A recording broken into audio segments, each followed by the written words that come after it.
What's up, y'all? Kevin Kuhn here from Athlete Factors. This is the Athlete Factors podcast, and my guest today is Dr. Jeremy Loenneke. How are we doing, sir?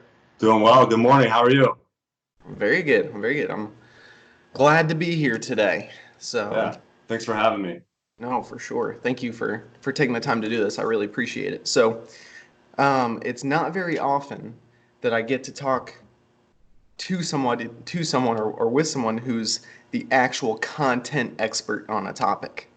So, um, I think that you're pretty much the guy when it comes to blood flow restriction, right? I mean, that's Well, I appreciate that. There's certainly lots of us, but yes, we do a lot of blood flow restriction. yes, awesome. So, tell us a little bit about your personal background. Did you play any sports growing up? Yeah, Academically and kind of professionally, what you're doing now? sure. I guess right now I'm in my sixth year at the University of Mississippi. I'm an assistant professor there.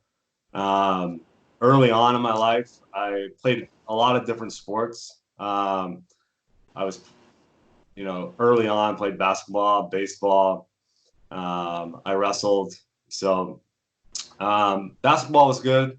Baseball, I was pretty good in the field, but I was scared of the baseball when in the batter's box. So you're not going to make it very far in that sport if you're scared of the ball. So I didn't last very long in that sport. I wrestled. That was my main sport. So I Gotcha. wrestled from I guess the age of 5 up through high school.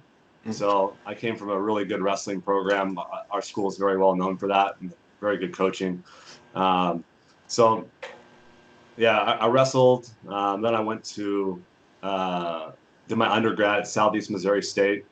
I didn't do any sports in college. I wasn't that good enough. Or I wasn't that good enough. I wasn't good enough to do that. mhm, Um, I majored in the degree was health management, but it was exercise science. Um, there, I did my internship at the University of Illinois, and that's mm, really where things kind of happened for me. I had started reading the literature uh, halfway through my undergrad. I had a professor, Dr. Jeremy Barnes, who would always put these old journals out on this table. So I would just sit there and read them with a couple other people, and kind of got really into the research. Um, and I went to Illinois and I worked with Dr. Kim Huey, and she was doing a lot of like animal research. But that's really where I started to read a lot about blood flow restriction. mm.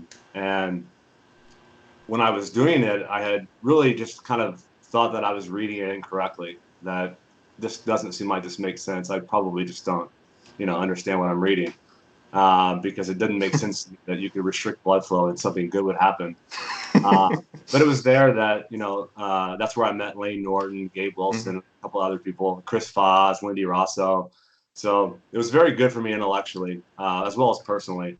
Um, but we were all talking about blood flow restriction. I saw a couple people, Lane, a couple other people trying it in the gym, and I remember thinking, "Wow, I guess I was reading this correctly." So then I just started reading a lot about it. I did my internship project on that. But then I ended up coming back to Southeast Missouri State for my master's, where I did my master's in blood flow restriction. So that was 2008 to 2010. And then I went to the University of Oklahoma with Dr. Mike Benben, and I did my PhD out there.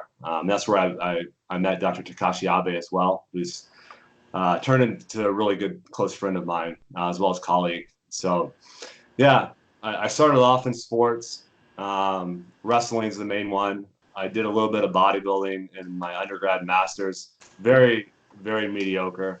I did enjoy it. I did enjoy that sport.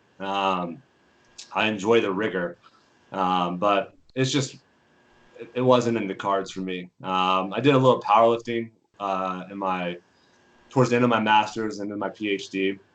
So I really enjoy that sport too. Have a lot of appreciation for that. But Mhm. again, my best day, I'm going to be pretty average. My deadlifts is okay for a gym goer. Mhm. But some of these guys are just ridiculously strong. So, you know, for me, I kind of looked at things, especially for powerlifting not as much, but bodybuilding, you kind of got to be all in all the time. And for me, I'm like, I on my very best day, I'm going to be very average. So that's the best I can hope for. So I was like, this academic science thing, I think I might be a little bit better at. So Mm, I kind of went and put a lot more of my eggs in that basket. Um, I hear but you. yeah, certainly have kind of spent a lot of time in wrestling, bodybuilding, powerlifting. I have appreciation for really all of that. Hmm. Yeah, it can be really difficult if genetics aren't on your side. So my last podcast guest has a 1,000 pound squat. Like, there's no way I'd ever be able to do that. Like, Right, if we're going into a powerlifting meet, like I'm like he's he's raw benched like 490 or right. something ridiculous like that. Like, there's no way I'm gonna be able to do that. So, um, I hear that, man. It's amazing too, because I've had a lot of really good opportunities from in the industry from, Lane Norton. He put on a lot of camps back in the day, and he Hmm. gave me a lot of opportunities to speak and see a lot of people. So a lot, just being able to lift weights around some very strong men and women to where you realize what strong actually looks like. And it's a lot different than what I look like, Yeah, but very, very inspiring for sure. for sure. I went to a it was a squat and deadlift camp that he put on here in Dallas back in 2016 maybe, and it was on my birthday. So that was my birthday present to myself. It was him and Lauren Conlin and a few other people, but like, what a what a fun time for me Yeah. anyway to learn from one of the greats. Yeah, So certainly. that's awesome. So tell us a little bit about the basic premise behind blood flow restriction. So you said earlier that you thought maybe you were reading into the research wrong. So um, for like me, I've read very little. I've dipped my toe in. I've never even personally tried it. But for anyone watching or listening who has zero experience with it, what's going on? Sure. Well, it's important to realize when we talk about blood flow restriction that it's a very short-term stimulus. In other words, we are restricting blood flow to a limb, but it's for minutes, not for hours. So that's an Mm, important distinction that needs to be made.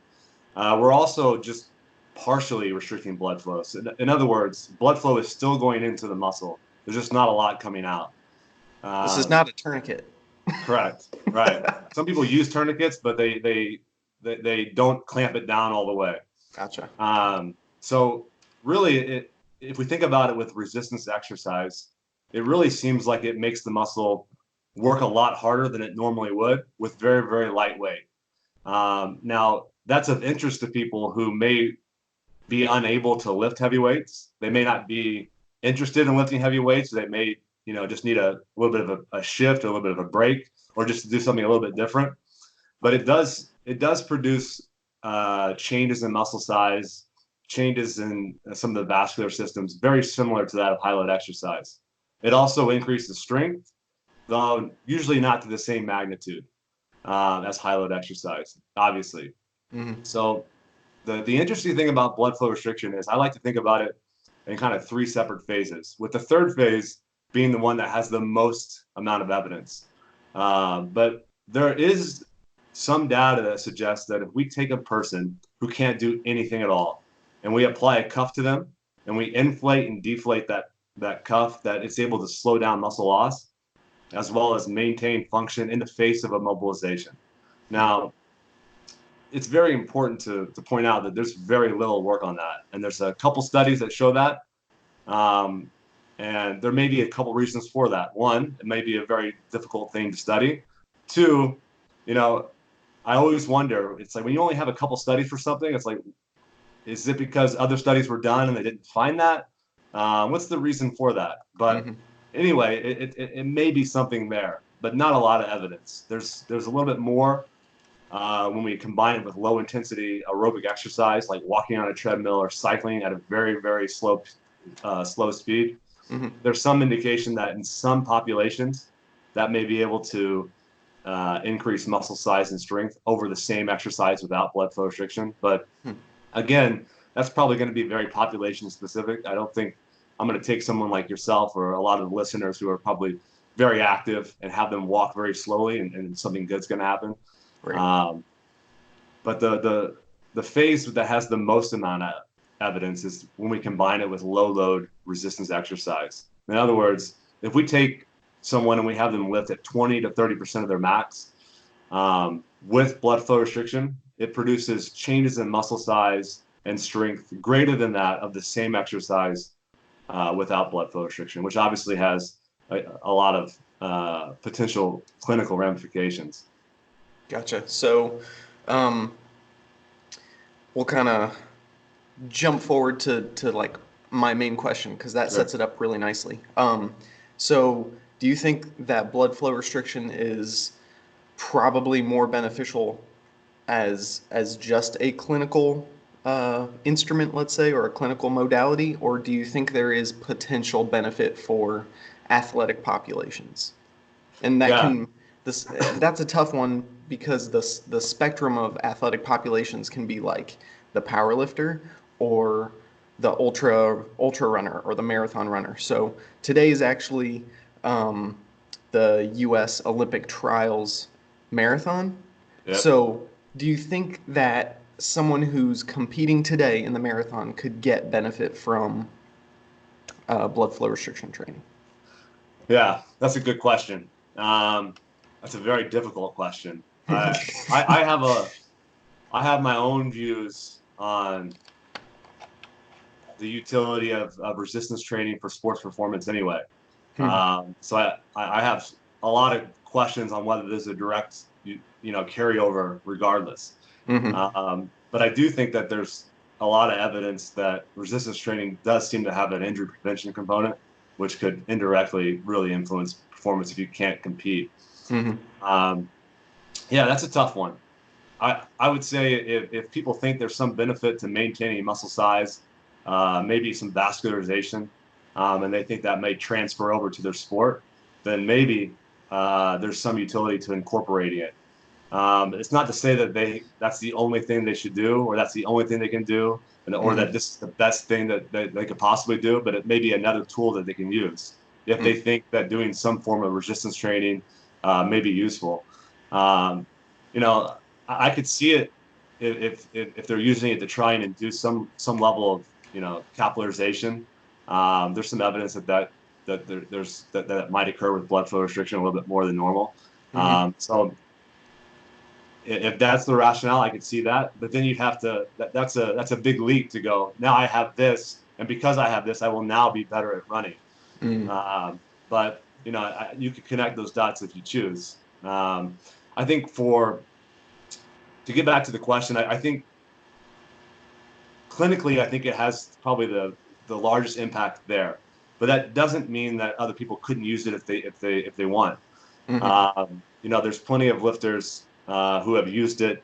Uh, they've incorporated it into their training program as a way to say, let's try and maintain this day or try to get a little bit more adaptation, but I don't have to have the stress of high loads on that day, right? Maybe then I can incorporate it. There's some people, professional athletes in the NBA, who they've incorporated into their workouts to try and unload a little bit because Hmm. they don't want to try and spend a lot of time recovering from the gym workout. They want to get ready to actually play on the court. So yeah, it's a very tough question. Powerlifting, if all you do is blood flow restriction and you're a powerlifter, you're going to lose, right? I mean, you're not going to be competitive, but Yeah. no one would do that. Hmm. But there could be days where if you don't mentally have it, maybe it's not mentally safe for you to try and lift, a high percentage of your 1RM, then maybe that day you unload it a little bit and you try blood flow restriction because it'd still be a little bit much more challenging than normal. Hmm. It's not to say that you'd have to get optimal gains or whatever people would say, but it's another tool that could be used. But I definitely think clinically it's probably where it has the biggest bang for the buck for sure. Gotcha. Because I've thought about this quite a bit, but it's probably the main reason that I haven't just like used it personally. Like the idea of it is so interesting to me, but I've never been like, you know what? I want to lift light today. Sure. Even though, like you said, it's not easy. Like Right. it's not, you're not taking a day off. You're just reducing the percentage of the load. But that doesn't mean it's going to be, you know, Yeah. a walk through the park, right? It's still difficult and um, it's still demanding. Yeah. And I think if you're a bodybuilder, um, I think it would be very relevant. Mm, Uh, unload the joints a little bit, and all hmm they care about is hypertrophy.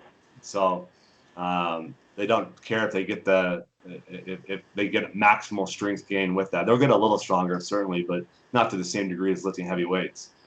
So that might be a way to, you know, and the way I would say if you were going to implement this is you'd want to replace something you're already doing, right? mm, So a muscle doesn't just keep infinitely responding within a session. So if you've already obliterated your legs, your arms, and then you want to add more blood flow restriction, you're probably not going to augment it any more than you already have. You're hmm probably just going to delay your recovery. But if you were going to implement this, I would say put that in place of something else for that day. Gotcha. So, what is a typical blood flow restriction training session look like? Like, let's say, um, is there a huge difference between upper body and lower body? Like, what what's an example of what that looks like? Yeah. Typically, especially in the research world, we're going to be doing a lot of single joint movements. Hmm There is evidence that it also carries over to more complex movements, but um, I would say the most traditional program is 4 sets of exercise. The first one being around 30 repetitions, and then the next 3 sets are 15 reps, with the load being around 20 or 30% of your max, with around 30 seconds to a minute rest in between each set with a Mm, moderate to high pressure, where you would leave the blood flow restriction on the entire exercise. So you'd put it on, you would do your 4 sets, take it off.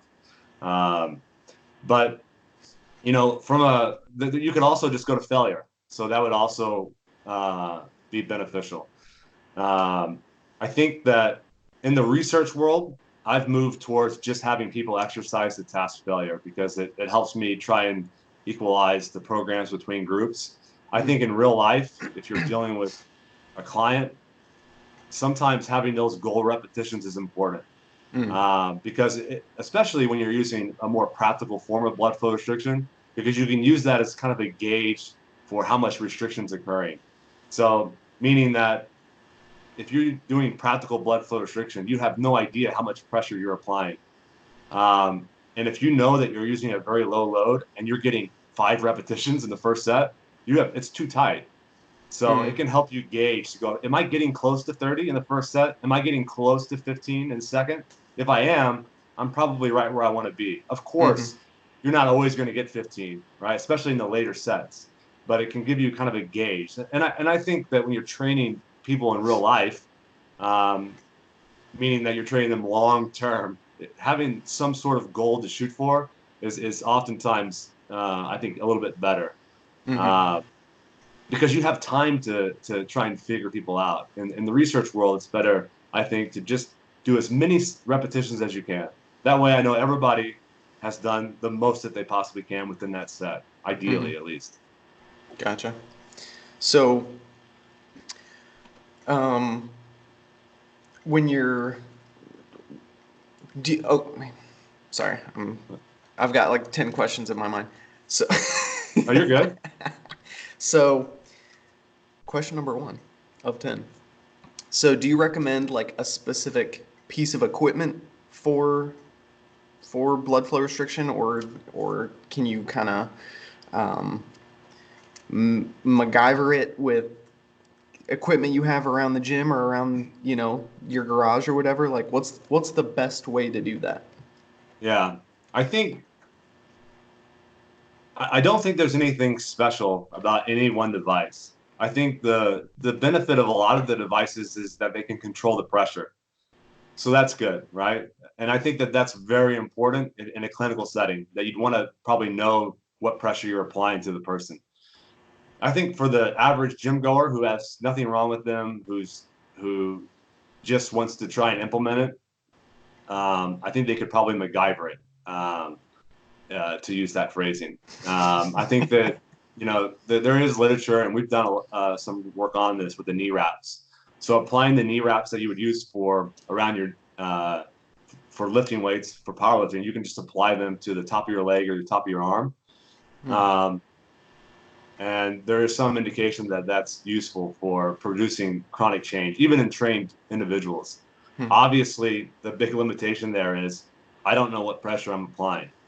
Um, I think with respect to muscle adaptations in a normal, healthy person, I think you have some wiggle room there where if you get it a little bit too light, a little bit too high, you're probably okay, because the muscle adaptation is there across a wide range of pressures. Vascular adaptations probably on the higher side, but muscle, like muscle size, muscle strength, you have a wide area. So I think if you didn't get it just right in a normal, healthy person, probably okay, right? I think in a clinical population, you might want to be a little bit more careful, because the higher the pressure you apply, the higher blood pressure response you're probably going to have. For normal people, that's not a problem. For some people, that could be a problem. So I think that knowing who you're applying it to probably would dictate that. But of course, there's a lot of devices on the market now. All of them marketed as this is the one. From my experience, there isn't the one. To me, what makes the most sense is applying the pressure relative to the size of the cup that you're using, as well as to the person you're applying it to. And if you're doing both of those, it probably doesn't matter too much what cup you're using. There's some indication that even at the same relative pressure, even accounting for that, maybe the wide cuff, maybe there's some downsides to that, but I I don't think there's too many downsides. I just don't think that there's that big of a difference between them. Gotcha. Um, so can you tell us, like, physiologically what's happening? Like, what's going on? Yeah, good question. Um, if we think about those three phases again, the blood flow restriction by itself, how would that help maintain muscle function and slow down muscle loss? I don't know. I'm not sure. Um, when we combine it with exercise, I think we can start using a little bit more terminology that's a little bit more familiar, like mechanotransduction. But again, it's hard to know, right? Hmm. I don't think that it's different than normal exercise. I think that's working under similar mechanisms. I think one of the things that happens with resistance exercise, I think when we apply that restriction, we produce a lot of metabolites that you produce normally, but this time you're pulling them in the muscle. Um, I used to think that there would be something very special about that I pull these metabolites, and that these metabolites in and of themselves are going to be important for starting a lot of these signaling cascades for growth. That might very well be the case, but there's just really no evidence that that's true. So I've kind of shifted my thoughts on that to I think that the pooling of metabolites is very important. So in other words, you exercise, you're producing a lot of those metabolites from the muscle just from producing energy. Normally they're flushed out. This time you have uh, a wrap or a cuff on your limb that's keeping them pulled in that limb. Hmm. I think one of the things that could happen is that makes the muscle have to work a lot harder than it normally does, which means you recruit a lot more fibers than you normally would. And it seems like the name of the game for large changes in muscle size is that you have to activate a large portion of the muscle for a sufficient duration of time. So I think the metabolites just help you do that. Um, so I think once you've activated the fiber and you've activated it for a sufficient duration of time, I think that all of the mechanisms beyond that are probably pretty similar. There's a really interesting study. It doesn't get cited a lot, which is unfortunate. But it was a pretty cool study by Elfson and colleagues. And really, they looked at the acute gene expression response And when individuals were naive to exercise, they then trained them for, I want to say, 12 to 15 weeks, and they saw the baseline gene expression change. Then they did another acute bout, so they could see the acute gene expression bout to when they were already trained. So they Mm-hmm. looked at the same people in three different scenarios, Hmm. and they compared high load exercise to low load exercise with blood flow restriction, and they were looking at the gene expression changes. And what they found is anytime a gene changed or didn't change with high load exercise, you saw a very similar response with low load exercise and blood flow restriction. Hmm. So, and if you look at what happens post exercise with the synthesis and the time course of things, it seems to me that it's very similar. In other words, as long as you've activated the fiber, everything beyond that point seems to be pretty similar to that of traditional exercise. Now, the mechanism of activating that fiber might be a little bit different. You know, how you fatigue Hmm. is, and how you activate fibers with high load exercise is certainly probably different than that of low load exercise. Hmm. So I think that that approach is different. But once you've activated it, I think the mechanisms are probably very similar. Gotcha. And is there any additional benefit to, like, once you've gone through the training bout, you remove the cuff, and now there's like this, this the flood wall is broken, and now there's all this fresh, oxygenated, nutrient-rich blood coursing into this area that has, you know, been essentially cut off for a Yeah. while, and all these metabolites are there, and then is there like a flushing effect where now this fresh blood kind of cleans house and then delivers all these, things that those muscles were craving during exercise? Like, is there any additional benefit to that, or is it that kind of just baked into the whole process? Yeah, my guess is that it's baked into the total process, but I don't really know. So you're kind of speaking at like this hyperemic response once you remove the cuff. Um, there was a study a long time ago that tried to mimic that with drugs to see if there was that hyperemic response and how that might have compared to low load exercise and blood flow restriction. They concluded that it didn't seem like the hyperemic response was important for the change in synthesis, but if you look at the response pattern, the area under the curve is very much similar, but the immediately post is quite different. So I don't know that we know for sure. I think I like the idea, but yeah, I'm not really certain, to be honest, Gotcha. whether or not that surge is doing something useful or not. Hmm. So it's not necessarily like the the lack of blood being there. It's kind of the lack of blood being there, but really the exercise. Well, to see a change in muscle size, certainly it's the activation of those fibers. So, Hmm. and remember, the blood is going into the limb. It's just not a lot leaving. So you get that Gotcha. swelling response, you get the pooling of all those metabolites, which I think is probably important for fatiguing some of those cross bridges, perhaps Hmm. causing more additional recruitment. But yeah, certainly a lot of unknowns, not only with blood flow restriction, but also, high load exercise. I think that most people have come to the understanding that it's a local effect with respect to exercise, meaning that if I train my right arm with high load exercise or blood flow restriction, that growth is going to happen on my right arm, but not my left arm. Hmm. Now, strength can occur on the left arm, but not growth. So that seems to suggest that it's a very local response. So something is happening very locally. Um, what that is, I'm not sure. Now, some people will point that there's to the Matarame paper where you train your lower body and it augments growth in the upper body. I just have a hard time believing that. Hmm. So is it recommended to only do one limb at a time, or could you do, like, would it be beneficial to cuff, both legs and then squat? Yeah, I think if you're training someone, you'd probably just cuff both limbs. I think a lot of times we do single leg protocols because we do within subject designs, meaning that each limb gets the right leg will do high load exercise, the left leg will do blood flow restriction. So I think in normal, if you're training somebody, assuming they don't have an injury, yeah, I would just cuff both of them. Gotcha. Cool.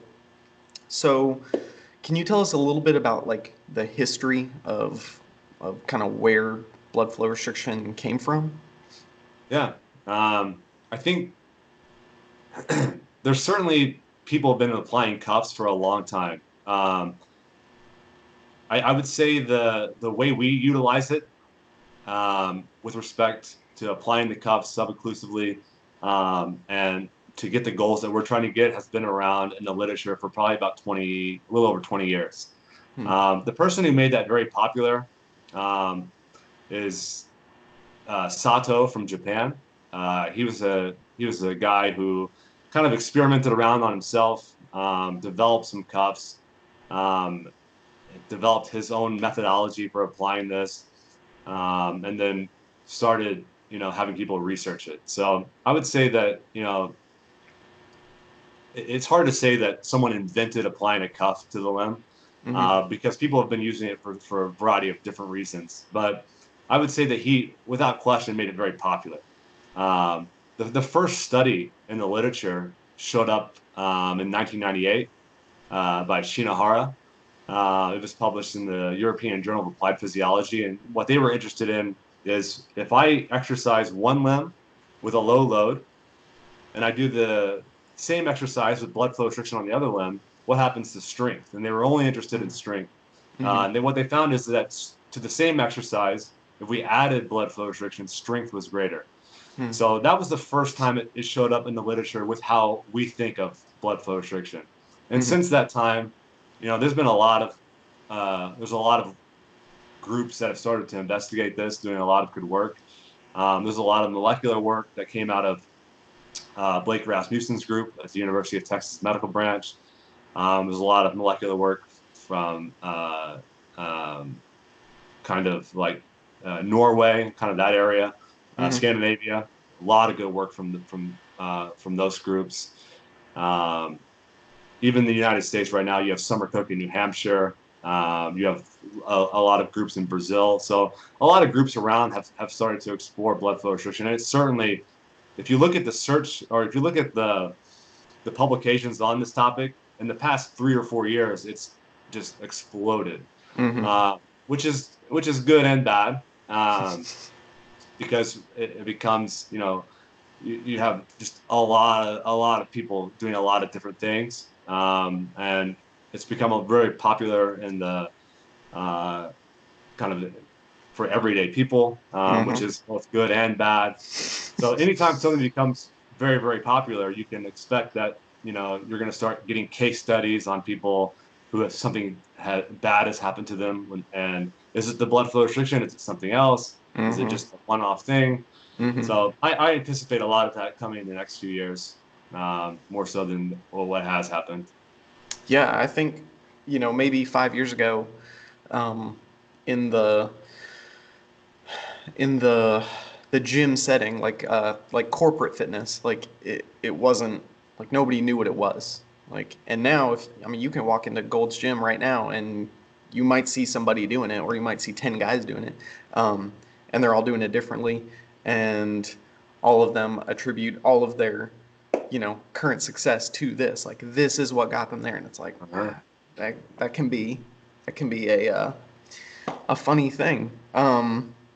So.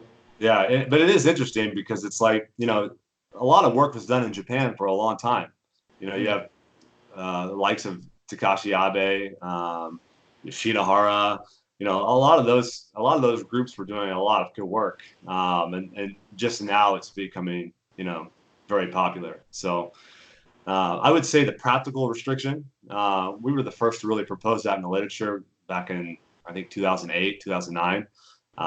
That the knee wraps might be something to think about, and other independent groups have shown that might be beneficial, but again with the limitation that you don't know what pressure is being applied. But yeah, it's certainly increased in the past few years, which is good. Mhm. But there's things that come with that. For sure. So, um, what are you currently working on, research wise? Like, is it a lot of blood flow restriction stuff right now, or are you kind of branching out into other areas or interests of research? Yeah, we always do a little blood flow restriction work. Um, I think that we've also branched out into these concepts of why do people get stronger? What is the role of muscle size, or is there a role in that change in muscle size with strength? That's a big interest of mine in the past few years. I would say that we have a we just finished a large study looking at that. I mean, that's published. It was also looking at kind of, are we actually able to identify individual responders in the literature or in the research studies? That's an interest. But I would say the big one that we've been doing outside of blood flow restriction is trying to better understand the role of the change in muscle size and what role, if any, that plays with strength. With respect to blood flow restriction, we've done a lot of stuff recently with discomfort, different cuff methodology, as well as I always circle back to trying to figure out a way to better apply, practical blood flow restriction. So um, we just finished a study trying to condition people to a pressure to see if conditioning them, training them to feel a certain way would allow them to, when they come back later on, would they be able to identify that pressure? Hmm. So we're still working on that, but that's kind of the big things that we're working on. Cool.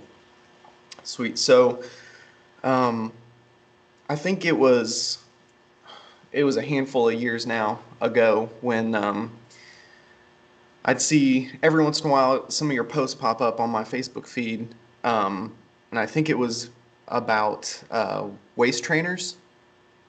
I So think it was the skinny wraps thing, yes, probably what it yes. was. Yeah, So brutal. yeah, so tell us a little bit about um, calling out bad science or confronting, the industry when you see something that's potentially dangerous. Like, how important is it for those of us in the exercise physiology, sport performance, strength and conditioning industries, like all of these areas that have an overlapping knowledge base? How important is it, do you think, for us to be able to call that out? Yeah, that's a it's a very tough situation, and my thoughts on it are ever changing. Um, Obviously, I think it's important that we make sure that we're conveying the appropriate knowledge, and questioning things that don't seem like they're appropriate. The the skinny wraps thing came about because it's it would just seem like a lot of claims that didn't make sense to me. Hmm. And somebody had purchased them, and some of the claims that were being made by some, not necessarily the company themselves, but some of uh, the people that were affiliated with it, Hmm. were making certain claims that it was doing, like, if you apply it within this amount of time, you're going to see a decrease in fat or something like that. Hmm. So at the time, as a graduate student, you're very gung ho, and somebody had purchased that, and we're like, well, we could test this very easily. So we did. Um, it obviously didn't do something immediately, right? So yeah, we packaged that up. We started sending that out, and it got a huge response. Um, so from a lot of different people, from a lot of different areas, and you start getting messages from people that you don't want to be getting messages from when you're a graduate student. I can tell you that. Um, so definitely definitely upset, um, a lot of people. Hmm. Now I will say that if I had to do that over, if I look back on kind of how I did that, um, being where I am now, I would, you know, it was probably pretty obnoxious, to be honest. Um, so I think that's why I think the question is more complex than I think some people might think. So Yeah. I think certain people respond to that kind of actions though. So if you look at a lot of the people in the industry who are calling that stuff out currently, the way they do it, I find very obnoxious. It's a big turnoff for me on how it's like, did you have any evidence for that? Do you have any evidence for that? It's like, and that's very much how I was. But I Mm-hmm. think that certain people may need that because they respond very well to that. Mm-hmm. There's other people like myself now who I wouldn't respond very well to just seeing someone, constantly do that to someone.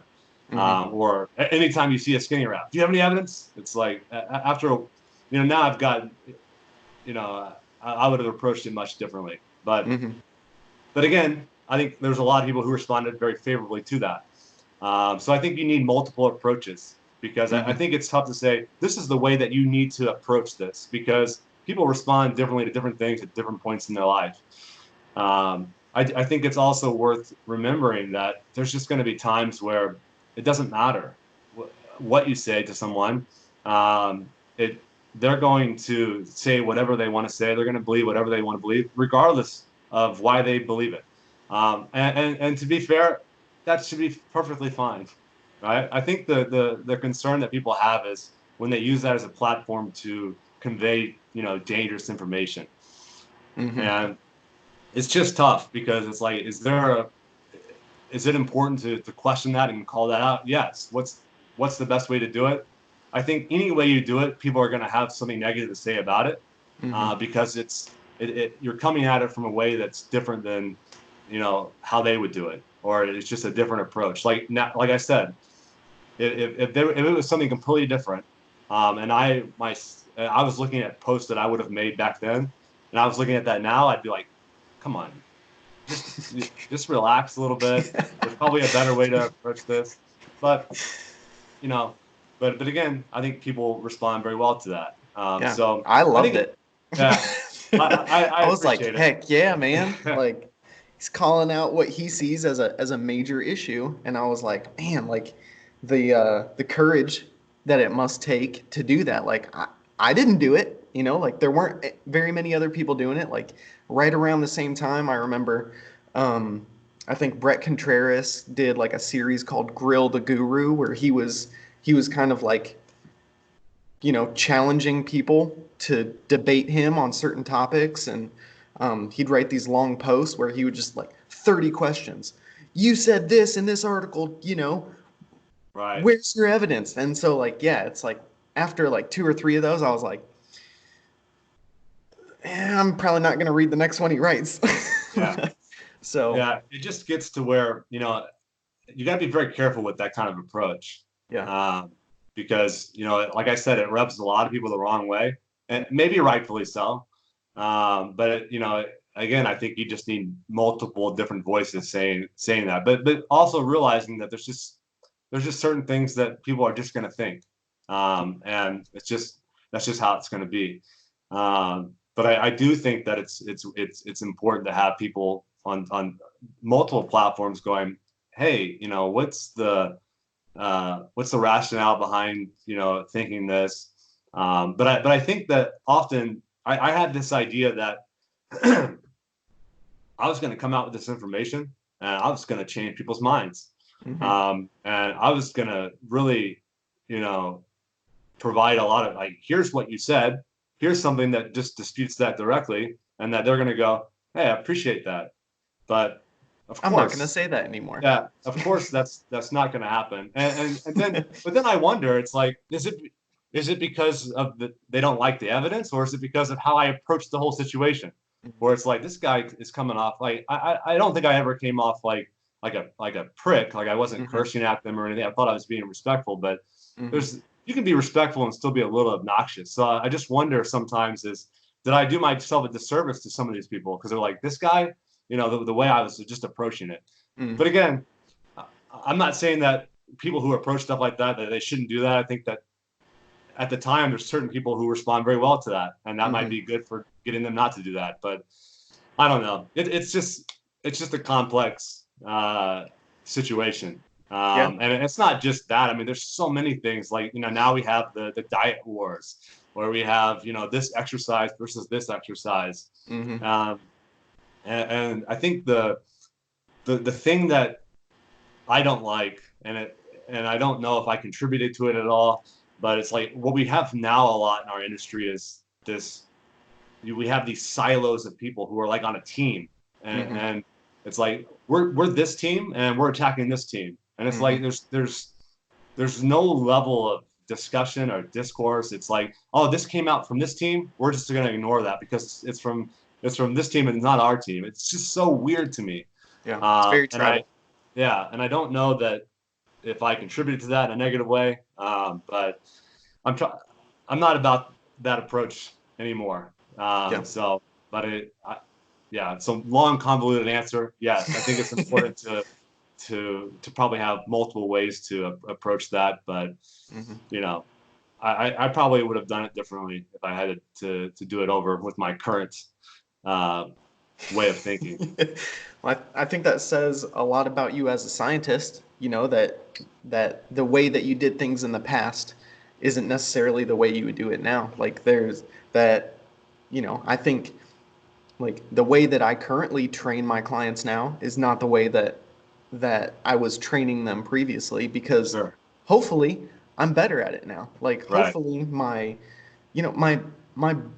baseline philosophy of improving athletic performance hasn't changed, but the the exercise selection, the way that I program, the way that I interact with them during the session, like so a lot of things have changed, right? So, um, yeah, I mean, if you're doing everything the exact same way that you were 5 or 10 years ago, then it's probably not a good thing, right? And so, Right. um, yeah, I had a podcast guest on a couple months ago, and he was like, "Yeah, I hope I cringe at like in 5 years when I watch this episode again. I hope I cringe at my answers, not because they're wrong, but because I've improved Sure. on everything." So I think, yeah, there's sometimes it's not you don't want to have just a simple answer. Right. It Yeah. shows that there's nuance. It shows that there's you know there's Yeah.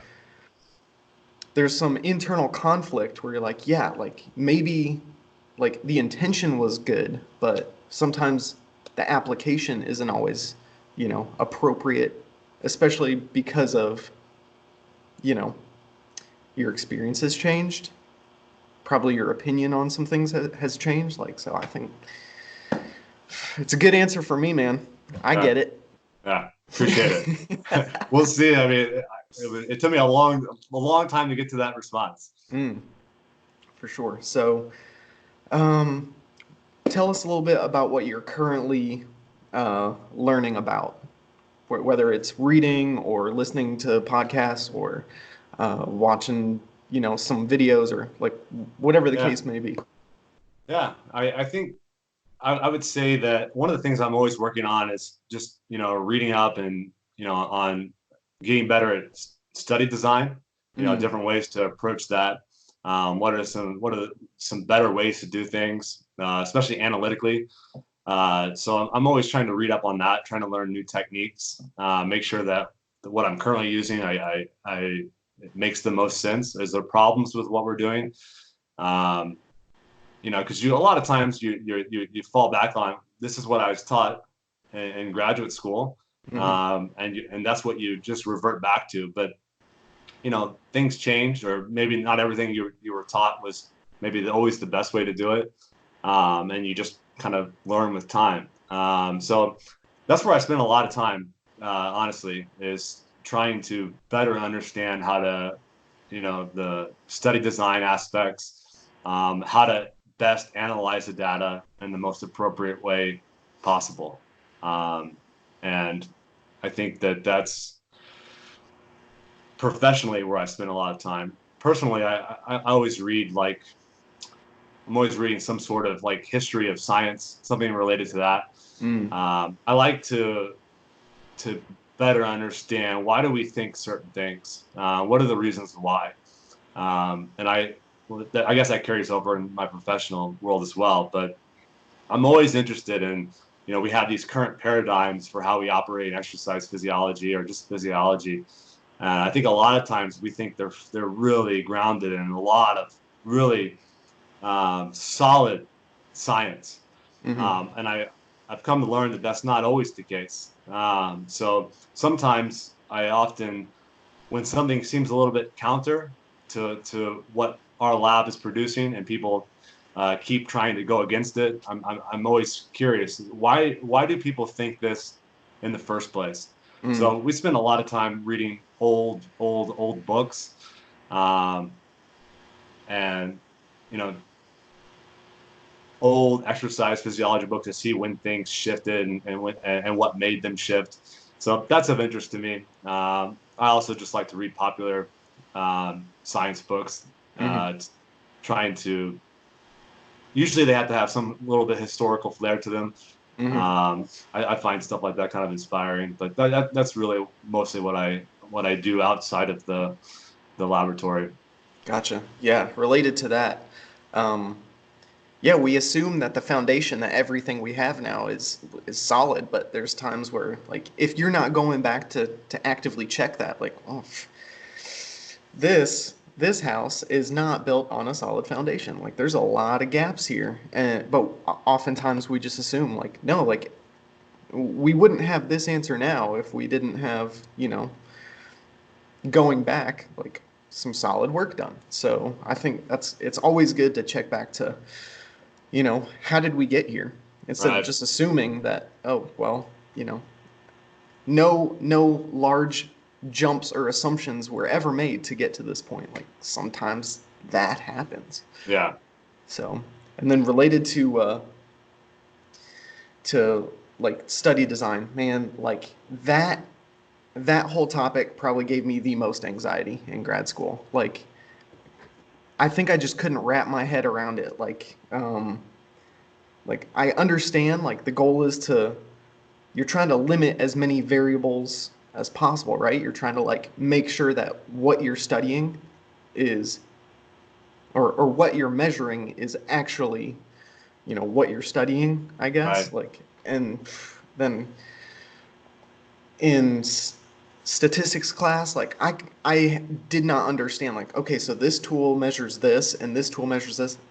That oh, Yeah. not a fan. Not a fan. Was not for me. I did okay in the class, but, like, Right.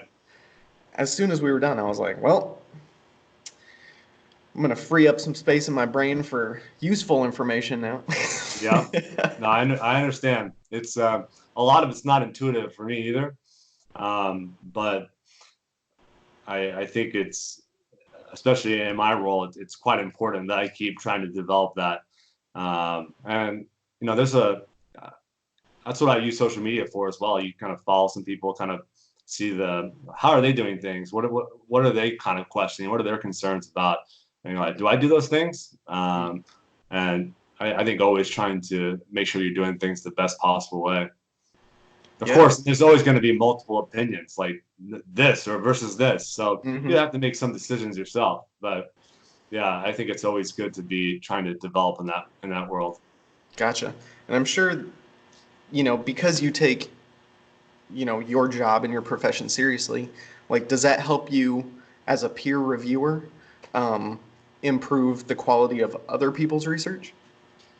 In principle or in theory, yes. Um, I think that, yeah, I think a lot of times, and not always, because sometimes, they just don't make those changes. And that's okay. I mean, there's difference of opinion. So Mm-hmm. even if I really think something, it doesn't necessarily mean that they absolutely need to be doing that. But Mm-hmm. yeah, I definitely think so. And because you get, especially when you peer review a lot, you get a kind of a better idea for um, drawing out study designs and making sure, like, does this actually answer the question that they think it does? Mm-hmm. Does this analysis appropriate for their actual study purpose? So you get a lot better at doing those kind of things, and I'm still learning myself every year.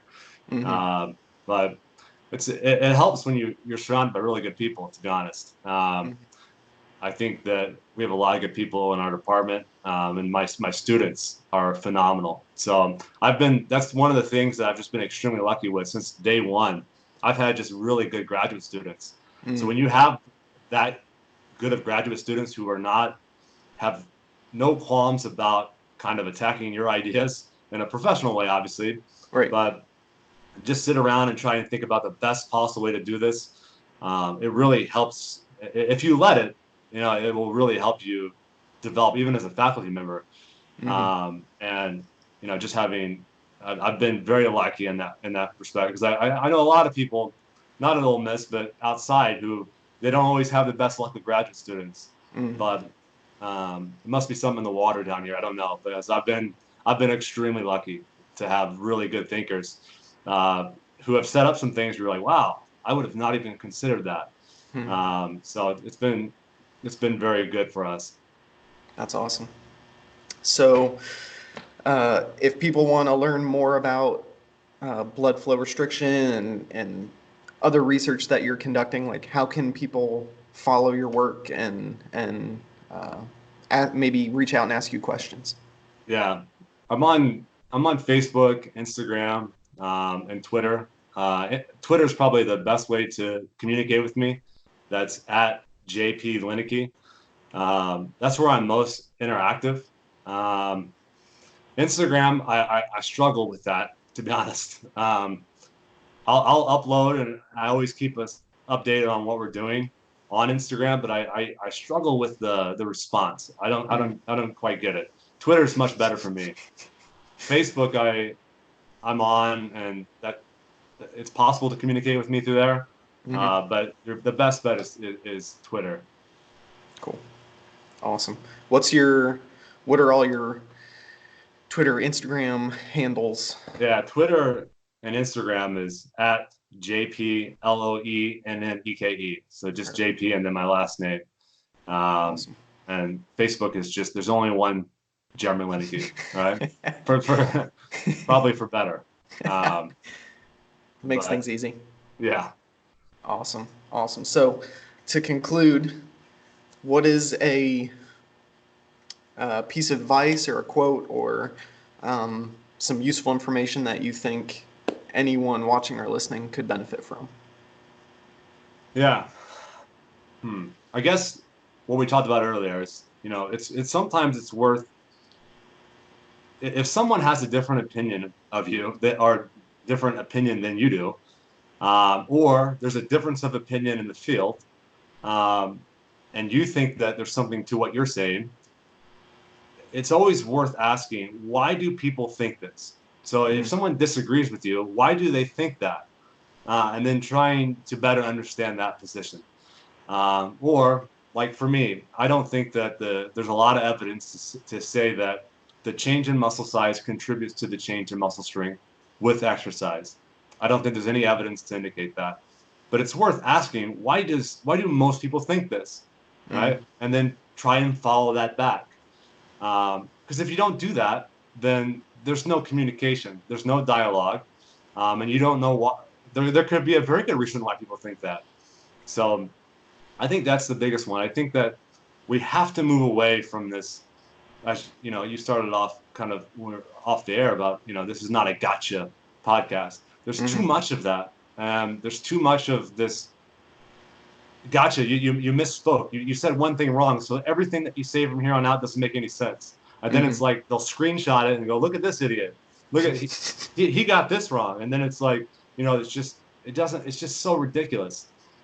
People are complex. People make mistakes. Mm-hmm. And I think that's an important thing to consider. And I think it's also worth considering, why do people think the way they do? Mm. And understanding that will help you better understand your position as well as probably theirs. Mm. So not everybody has to take that advice, but it's a good place to start, I think. Awesome. No, I'm very guilty of assuming that my intentions are always best and assuming that other people's intentions are always the worst. And so it's a very valuable reminder that, like, hey, you know, just because someone has a different opinion than me on a topic doesn't mean that the reason that they have that opinion is because they're stupid. Like, Right. they Yeah. might have a really good reason, and I don't know that reason. So, um, And sometimes it takes time to think about things, and I think that's sometimes people want your immediate opinion about something. You see it on the news all the time, and then people can bash them later on. And it's Hmm. like they said this. It's like they had zero time to think about this complex issue that you just asked them. So Yeah. you asked them for their comment. They gave it immediately. I'm sure it would have been different had they had some time to think about it. So Mhm. yeah, I think you're exactly right. I think just trying to keep in mind that there might be a reason why they think that, and maybe it's a good reason, maybe it's not. And let's say it's not a good reason. Okay, it doesn't mean you have to just keep coming at this person. You just have a difference of opinion, Mhm. and if it's stupid, then okay, people believe that kind of stuff all the time, as we talked about earlier. Yeah. So just I think realizing that you're not going to convert everybody in the world. And if you try to do that, you're just going to live an exhausting life. If every day you go on, it's just a battle on social media. It's a it's a it's a bizarre existence. Yeah. You're gonna Uh, burn out quick. yeah, You're you're not gonna enjoy life. That's for sure. yeah, So. yeah. No, and it, yeah. I'll leave it at that. Awesome. Well, thank you so much for taking the time to do this. I really appreciate it. I really enjoyed our conversation, and uh, yeah. So thank you so much for taking the time to do this. Yeah, no, thanks for having me on. And again, I think that a lot of these ideas I talk about have been cultivated by just working with really good students. So I think Mhm. that I always want to convey that I'm not just sitting on this chair, that I'm the one that has all I created all of this. This is a lot of work from a lot of good students that have Mm. helped me think a little bit what I would think better. Some people would disagree with that I'm actually thinking worse these days. But I think I'm thinking better, and I think a lot of it has to do with just being surrounded by really good people every single day. But Yeah, that's again, thanks for having me on. for sure. No, I think that's super important. You gotta have people around you who are willing to challenge you and who are willing to, um, you know, to celebrate with you when you have good news and mourn with you when you have bad news, but keep you accountable and call you out when there's either an issue with your thinking or with the application. I think that's super super important. We all need that. So Yeah, certainly. awesome. Well, yeah, I can't wait to have you on again in the future so we can continue this conversation and talk about some more amazing things in both research world and specifically with blood flow restriction. So Yeah, anytime, man. awesome, awesome. Alrighty, y'all. Well, thank you for watching and listening, and as always, stay tuned for next week's episode. Adios.